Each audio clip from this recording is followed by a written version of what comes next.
important to locate and to contextualize the United Nations.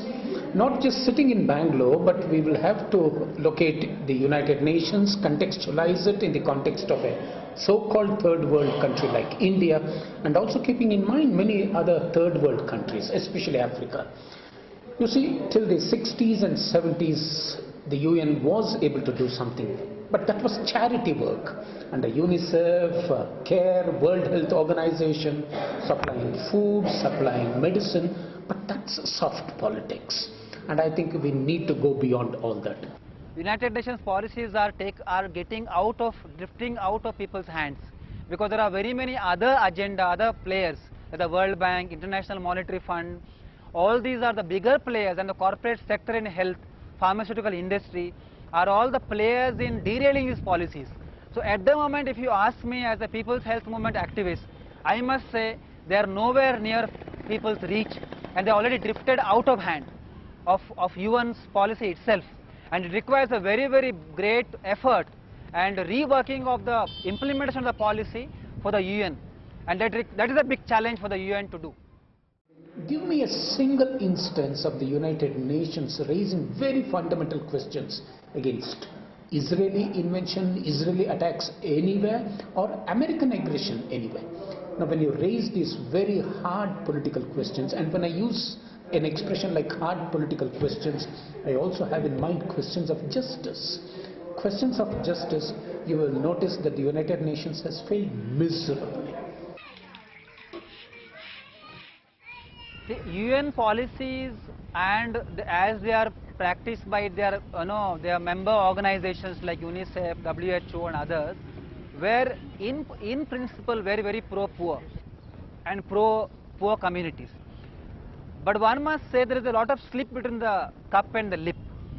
So though they were very progressive policies, pro-poor policies, one must say in the post-90s era, they have been completely derailed. So the movement is in the opposite, to corporatize health, to privatize health, and to take it away from people's hand, to make it selective.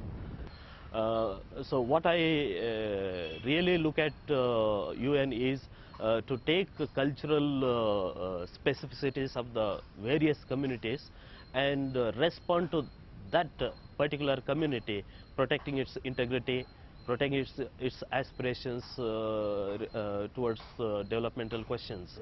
So in that it has to redefine human rights for this particular growth of the community and protecting their traditional livelihood systems. The United Nations of the modern world has never been able to intervene, let alone control the aggression of very powerful nations. So for me, the concept of United Nations does not matter at all, to the extent that supreme body, if it's supreme at all in any sense, does not give itself the moral authority, the moral courage to raise fundamental questions of very powerful nations. For one, in India, we have not seen any UN, what do you call, the division of union or the units of union here. They're trying to involve with the local situations. For example, now the terrorism has taken place. They don't have any say about the terrorism also. The Dalit oppression in our states, they don't have any say to say. They're supposed to, uplift the oppressed community. So far, I have not heard any say in the local situations from the UN.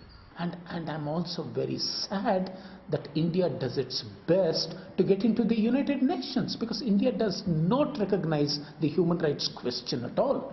So let's begin with the question of human rights and let the UN display some moral fiber in talking of human rights violations all over the world.